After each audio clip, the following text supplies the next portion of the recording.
Right, here we go. Do I say hi? Yeah, what do I say? Hi, my name is Jamie Lau. I'm a coach at CrossFit. Hi, my name's Jamie Lau. Do it again. Hi. Hi.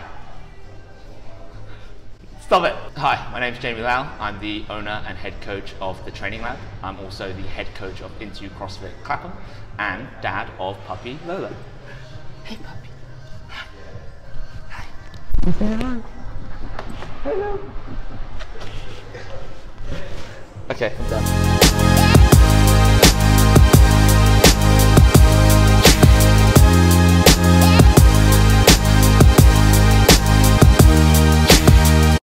Are we rolling?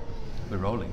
So today we are going to talk about why get a coach. I think now and now more people are looking at personal programming, they're looking at improving themselves as a CrossFit athlete because it's such a complex sport, there's so many movements involved, and I think we all feel sometimes that we don't get quite enough time in class. So just so you guys know, Jamie's actually Nick and I's coach. I've been working with Jamie for around about 6 months. Yeah, I've been working with you for roughly 6 or 7 months as well. Yeah. And I can actually personally say I've noticed a massive improvement in the last 6 months. I'm someone that comes from a background of having quite a bit of injury. I've got a few weird issues as well, a few that Jamie has been looking at and helping me to progress as an individual. So I personally found it really, really helpful. I think you have as well. So we just thought it'd be really cool to talk a bit about it today and help you guys understand why you should maybe think about programming as well and if it's right for you. So Jamie. Okay, so I guess the first real question is why individualized programming? Yeah, so I think it's a complex subject. I can talk about it for a long period of time. I think you guys know that I'm quite passionate about it and I can go into a lot of detail, but ultimately I think everyone's different, whether that be their lifestyle, their work stress, their mechanical stress, their lever lengths, if we're going into really detailed things, how their energy systems have developed, what's their past history in terms of sport, have they played a sport before, is that sport an endurance sport, is it something which is like swimming where you're holding your breath as well as moving, is it something like cycling where you're on something in a fixed position for a long period of time, how long did you do it for, what kind of level did you do it at, did you do any strength training prior to that, did strength training assist in that? I think all of those things after a while become a big consideration in terms of long-term athlete development. I think people can come into a group setting and it really helps them with that introduction to training and trying to get some structure to it, but I think ultimately for long-term progression there needs to be some form of tweaking and individualization to really get the most of your health and fitness if that's what you want to do. I think loads of people think that individualized programming is for elite athletes. Like I get people saying to me all the time when I'm into my programming, like, are you an elite athlete or do you want to like compete at the CrossFit Games? And I'm like, Jesus, no, it's not. It's nothing to do with that. It's just about me becoming a better athlete. So for like, what's the kind of range of people you work with? Yeah, I think that's a really good point. I think two things. I think if someone went to see, you know, a physio, a chiropractor, an osteopath, they would still get an individualized program. You know? So when people think it's only for elite athletes, just think about what that means. When you go to a doctor, you're not getting kind of a blanket prescription of what you get. It's something for you. And then somehow people think that after they go through that phase, they're fine just to kind of do whatever they want and kind of work it out. But ultimately, there's a next stage to that. And I think that's the gap in the strength and conditioning and CrossFit market where people are like, okay, I had a bit of an injury or there's something I want to work on, whether it be a gymnastics movement or a weightlifting movement or strength or conditioning, and they focus on it for a little while, and then what's the next step? You know, after you've reached that goal, is there something else out there? I see it as this massive continuum, and I think that people should be able to have help all the way through it. You don't just want it from injury to be able to move and be able to move to be able to walk. You want to run, you want to sprint quickly, you want to sprint quickly with there's doing always other something things. more, I guess, which you can achieve. Exactly. I work from all types of people. Some people have been CrossFitting for a while, some people are only just starting out, some people just want to look better or do bodybuilding style of training, some people are training for endurance events and triathlons, and you know, had a athlete that did a sub-3 hour marathon, so that's pretty impressive. There's people who I work with purely nutritionally because that's really what their focus is on and their lifestyle and trying to manage that, sleep, recovery, and trying to get that functioning first, because when it comes down to it, those things are very important, if not more important than your training or back squat 5 sets of 5 with a 2-minute rest in between. There's way more things that go into that as opposed to just kind of numbers. And on that note, like, how do you sort of manage expectations of an athlete? Because I'm sure you have athletes who will come up to you being like, I want to increase my sort of 1RMs, but I also want to lose fat, and I also want to do this and do that. They almost kind of throw everything at you. So what's the process in that sort of managing? I just think you have to start off being honest. I think if anyone knows me well enough, I kind of tell it how it is. I might not be rash and rude about it, but if someone says they have goals to go to the CrossFit Games, I'll say, what I'm going to CrossFit Games, right? Of course. I mean, with this, not this year, but next year, maybe next. Regionals this year. Yes, sweet. Okay, cool. And then mid-pack regionals, building, and then games. So I think you just have to be honest with people. I think when you sit down and actually goal set, which is what I always do when it comes to the first consultation or first conversation, I always think goal setting is a big one, and just to make sure people prioritize those things and what they see is more important, and understand that will fluctuate. Some people will be like, oh, this is my priority now, but let's say they change their job, or they get a promotion, or they want to start a family. Those things will all change in terms of their goals. And then how does training, how does work, how does stress, how does a family fit into those things? And I think once you have that clarity and that honesty in terms of people's priorities and what they like to do and what they want to achieve, then it becomes really easy to manage expectations, because then you can say, have we worked this hard to get to this goal? Where are we in terms of in the month and in the year and in the 4-year whatever Olympic cycle of that traditional strength and conditioning model? And like, how do you maintain people's motivation? Because I know, like, for me, sometimes like I'll go through 4, 5, 6 weeks and I'll be like, I don't feel like anything's changing, and you know what it's like I'll sometimes be like, am I doing the right thing? Start questioning everything. So like, how do you keep your athletes motivated? I think it's a careful balance. I think you have to give people, the phrase is, I need to give people what they want enough, but what they need more. Right? So what people need versus what people want are often very different. What people think is fun and what people think isn't fun is also different. So I want rowing and deadlifts, and I never want snatch and handstand push-ups. Pretty much. And I just want all the strength, basically. All the strength, nothing Nick wants nothing overhead. Nothing overhead. Ever. Ever. But you get all the overhead, and I get all the snatching and all the handstand push-ups. So I think you've got to give people that chance to succeed.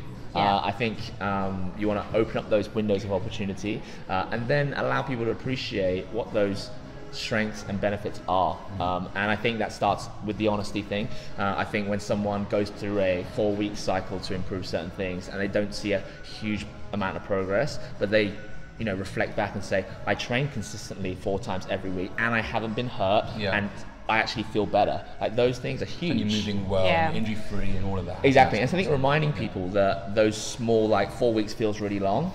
But ultimately, like, we know 4 weeks is a very short cycle. Exactly. It's a very short cycle. And not only that, the longer you train and the longer your training age is, the faster the longer you need to adapt to something. So the longer that process might be. So the 4-week block now might be a 4-month block before you're going to see a big kind of testing and a big improvement. I think also just rewarding those small things.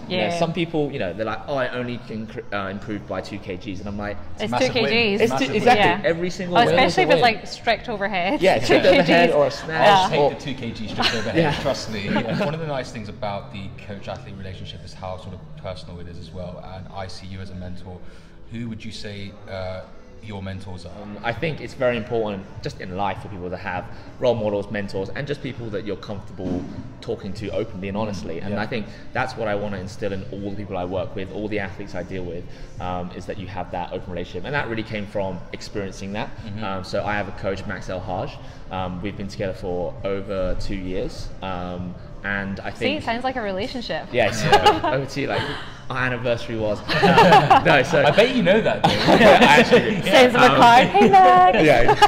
Actually, I won't go into that detail. But I think I have Max as a mentor, and he helps me with my training. He helps me deal with the athletes I do have. He helps me be a sounding board, because a lot of the time he knows that what I think is potentially correct, and it's all of it is just like a bit of justification, a bit of change of thought process, and a bit of reflection on what that is. And then I believe anyway, each coach should be pushing towards something. Right? I don't believe that every coach needs to be performing at a high level. I'm definitely no high level athlete, as both of you know. Although he has been to regionals, so. A couple of times, right? Well, I know, like you went in 2014. So yeah, On a not team. high level athlete. But still, On a team. Hey, still, Yeah, big achievement. 2014, Yeah. 2015. So I think it's important that people try and discover more about themselves. I'm always in for that self-discovery journey.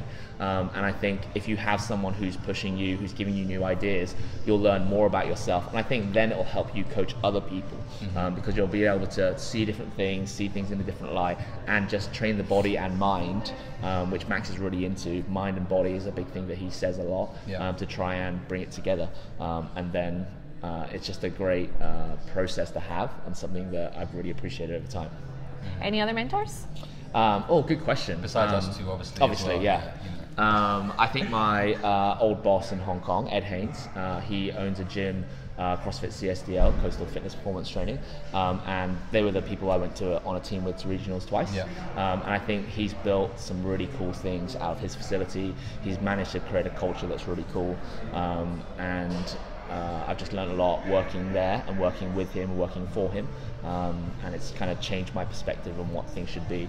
Other like role models and mentors, I'm sure there's loads I don't want to go into, but it's almost people that you just, even someone like Neil, like Clarity, I don't know him well, and I wouldn't say he's like a mentor. From afar, Exactly. I went to their gym, I just saw what he was producing, saw how his athletes warmed up, saw what culture he'd created. I only was there for 2 or 3 days, but it's good to almost think about what that means, you know, how someone or something can draw this pool of people and move them towards a certain direction, and have that belief and that continuity to be able to make progress. Yeah, that's We've cool. had sort of loads of conversations as well about creating that inner circle, which allows you to work with like-minded individuals. So what do you look for in an athlete as well? Good question. So lots of people are like, oh, I can't do a pull-up yet. Like, why would I even get someone to help me? Like, oh, I don't really train that hard. And for me, I'm like, if you want to improve and that's one of the things you want to do, then why not set yourself up for the most amount of success? And if you have someone who genuinely, I think these two both know it, like actually gets worried when stuff happens and like stays up at night and has dreams about like, but why? Like I gave him single arm pressing strength and his scapular stability is improving, but he still can't do a strict handstand push-up. Like that's genuinely what I care about. Like when it sounds silly to think that that's I sometimes what I care. feel bad over the amount of worry that I give to JB. And I'm reading people's notes and being like, why is her shoulder hurting? Like it shouldn't be hurting, but it is. And then next week it's gone, and and then I just read up about it and think about hypermobility for Naomi, for example, in terms of trying to improve. So jealous you have that, by the way. Like how? Well, it's got just as many problems, guys, as it has. Yeah, trust me, I'm sure I've got more problems. I can't even put my arms in my head. So I think appreciating that everyone's different, and that's what I love to do. Like I love helping people in all types of fitness and health, and whether you're someone who just wants to feel better or be pain-free or get rid of that low back pain or perform at a high level or run a sub 3-hour marathon, it makes no difference, because all I'm into is giving you that space to grow and have that relationship which kind of you can share. I'm all in for that inner whole circle thing. I'm all into sharing. Like that's the big thing, and like sounds kind of corny, sounds kind of I think it's so relevant. It makes such a big difference. I think so many people as well feel so protective of what they do, and I think a lot of people are like, oh, this is my way, or this is how I do it, and I think ultimately like collaboration is going to lead to the best success. Completely. And I think in terms of business, that's exactly it. Like you want to go to every other place that's doing things well and appreciate what they're doing and see what that means to your community. Right? It doesn't mean that you're stealing it. It doesn't mean that you're copying it, because that doesn't work for everyone. But if you know you're in a circle, you know what they like, you know how to move them forward, and you can see different models, what other people are doing, and bring it towards your circle, all that's going to happen is that's going to get bigger. And that's all about sharing. Like I get the most reward from when, I think people see it when I put videos up, when my athletes and my clients actually get success. It seems better than me hitting a 5K GPR on my snatch, because that's a great sharing moment. And you know what it means to them to have achieved that. And I think we know that as much as you do something by yourself, it's that you remember the people who are around you. Of course. Right? Even if it's like your birthday or New Year or a marriage, like people do that. They don't do it most of the time, like one person or another person. They want to share that. Yeah. Like, you want to tell people about it. You want to make it a bigger experience because we're animals and we're social animals. And I was looking into... We're animals. Yeah. I like that. So obviously, like, you do train loads of different types of athletes.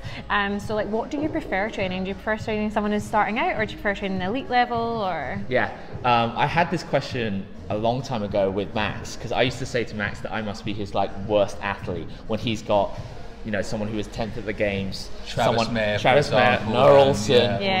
So I used to always feel like... Yeah, but those guys must be annoying, because it must be like, oh, you're good at that. Yeah, you're good at that. Like, they must not suck at anything. Like, at least with me, you're like, God, she really sucks at that. And then at least like 3 months later, you're like, okay. It's to work on as well. It's like, so okay, cool. Yeah. How can I fix it? I just basically want you to tell me it's more fun to work with me. Of course, than Noah Olsen. Yeah.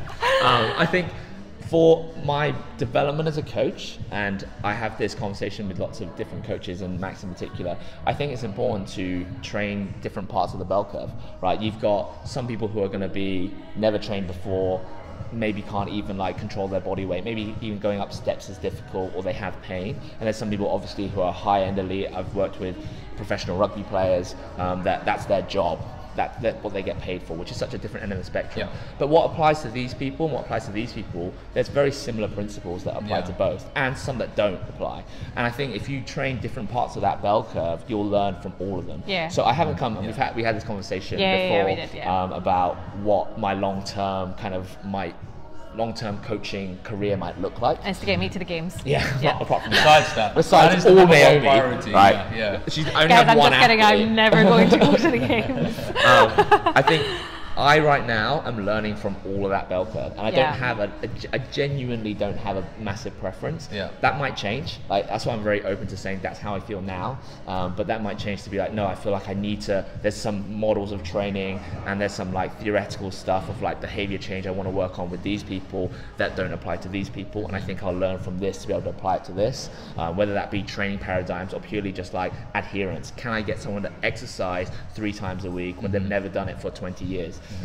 Does that same like trying to get people to commit to that work for someone who wants to go to the games? Do those same principles apply? How do I tweak them? How do I change them? And that's just my coaching brain kind of going crazy. But I think right now I have enough spread of people in different spectrums of that bell curve that give me enough kind of stimulus to be able to learn and to be able to help people the best I can. And I suppose that's an interesting point, because you're just saying there about how do you program for this person, how do you program for that person. You have a lot of programming to do in a week, so like, how do you manage your time with that? How do you actually learn how to program for all that different level of athletes? That's a great question. I think it's an ever evolving process. I think efficiency is like the crazy word that everyone uses in CrossFit. I want the most efficient process ever.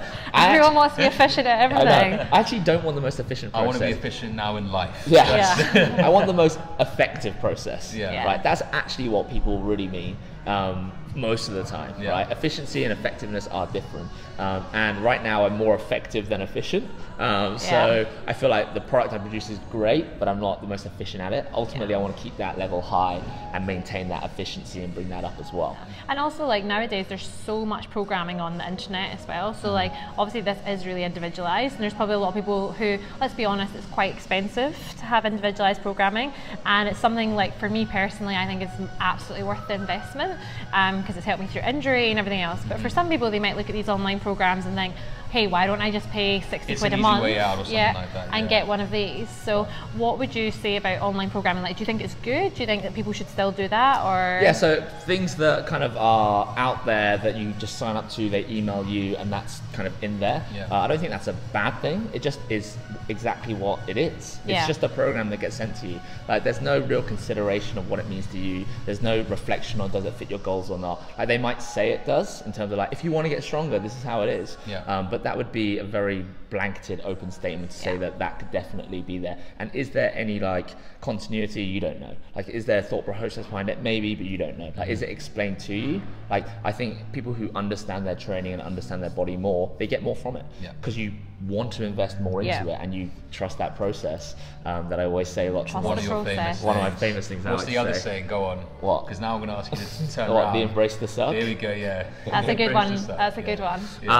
But yeah, I think that is it costs time and money when you've got someone who's genuinely worried about what you're doing, keeping track on what you're doing, reading through your notes. Like, that is a lot of investment. But the way I look at it, it's an investment in yourself. You know, it's just like anything. Like, if you're paying for a gym membership, you're buying good food, you're trying to figure out sleep, you're working hard, then do you want to invest in yourself in putting that? It's a lifestyle ultimately, isn't it? Yeah. Exactly. And if you're serious about it, then do it. And if you're not, then do what you can.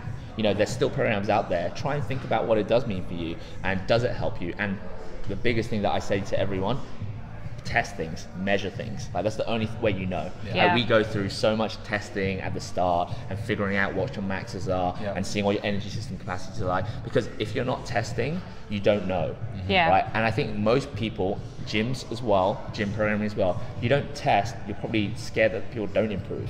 Like, if someone's been in your gym for 1 year and they went from no pull-ups to no pull-ups, or from a back squat of 50 kgs to 50 kgs, it says something. It says something. So it's either the person isn't doing enough, or they're not reflective, and that should be a conversation in itself, or the gym hasn't provided an environment for them to thrive in. If someone's training with me or at a facility 4 times a week and has relatively good sleep and nutrition and isn't very, very overweight or has any kind of medical condition, they should be improving in multiple aspects. And that should be their 1K row time as well as their 1RM deadlift. So I think most people... As much as a 1RM deadlift is way more fun than a 1K row time.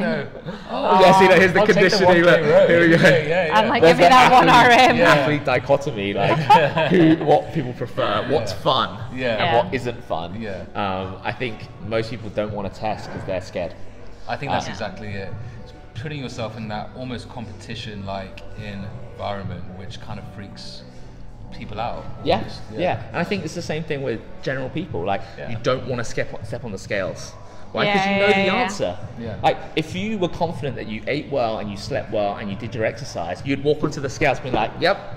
Sometimes it might not do what it wants to do. Unless you've been lifting, and then you might actually gain a little bit. Which might be good as well. It's just a number as well, guys. It is just a number. And I think people have off days and whatever, and that's why that open kind of testing, it's not like I tested and now I didn't improve, now I don't trust you anymore. And with anything, it's the rough with the smooth. Like, you're not going to do everything all the time.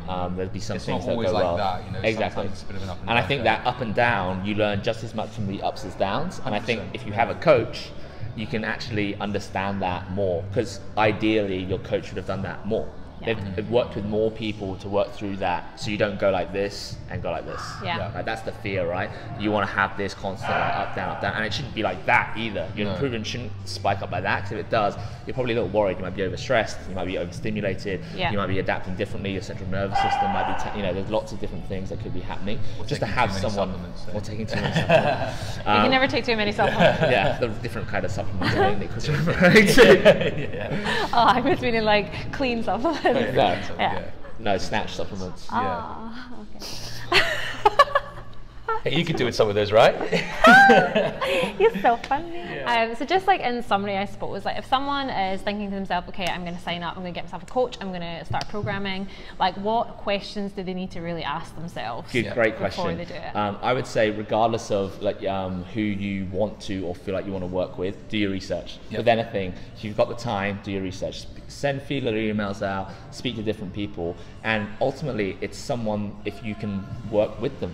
It's like anything, like, do you like them? Do you like the way that they speak? Do they resonate with you? We talk about that inner circle. I generally attract people who fit within my inner circle. If someone wants really fast progress and they want less communication and they don't want to report their results to me and they want me just to send something blanket, I generally won't work with them. It doesn't mean I'm not going to take their money. Like, I don't want to just take their money because they don't fit into my ethos on how I want to train people, because they're not sharing their process with me. I don't get to learn from them. Also, it's not going to set them up for success either. Exactly. So I think do your research, speak to people, see if you like them. And second thing, just see if they're doing enough outside of that small scope of whatever they're working with towards. So we talk about, I was speaking to Nick the other day about like athlete mindset and like reading different books to try and develop. I think you don't have to be really book smart, you don't have to be really like practical. You just got to have enough that you're trying to go broader. And have an interest as well. Yeah, and if Exactly someone what you're comes doing. up with a problem that they actually say, I might not know the answer to that, but I'm going to try and figure it out. Just like Naomi's crazy hip, there was just so much of like stuff that was happening, and it was just like, well, I don't know the answer, but I'm going to make the best I can do now, and then just learn as much as I can on the fly. Yeah. And I think that, And I appreciate that way more as well, because I have worked with people in the past and they've been like, oh, it's just this, and I'm like, okay, cool, and then worked on that, and then that hasn't made any improvement. Yeah. And then I'm like, okay, well, and then I get frustrated, whereas like you have like taken so much time to understand what that problem is, and you actually honestly said, you were like, I can't work this one out, I need to think about it. Yeah. You know, and I I'm think going to find out for you. that's a sign of really good coach. yeah. And then I think it has to be true, but the person who's helping you has to be honest, and it comes from that position. But you'll be able to tell from their social media background, from whatever blogs they put out, from athletes they work with. Yeah. Testimonials being a big one, and I probably don't do it enough. But just ask the people who they're working with, being like, and for me, if someone went, I'm not sure if I want to work with you, can I speak to your athletes? I would allow them to have every single person of my of course. athletes Yeah. emails, as long as my athletes were okay with it, to be like, call them, Skype them. I'm 100% confident that I might not be perfect for you, but I'm right for them. Yeah. And then you make that informed That's a decision. nice thing to say, huh? Yeah, it's cool, right? It's really cool that I'm very proud of the people who have trusted me, and I trust them. You know, I trust them to kind of fly the flag, and be proud of being part of like that little team. Of this bad boy. Exactly, here. the training lab. Of the training lab. That's awesome. Yeah. Thanks so much, Jamie. Yeah. Cheers.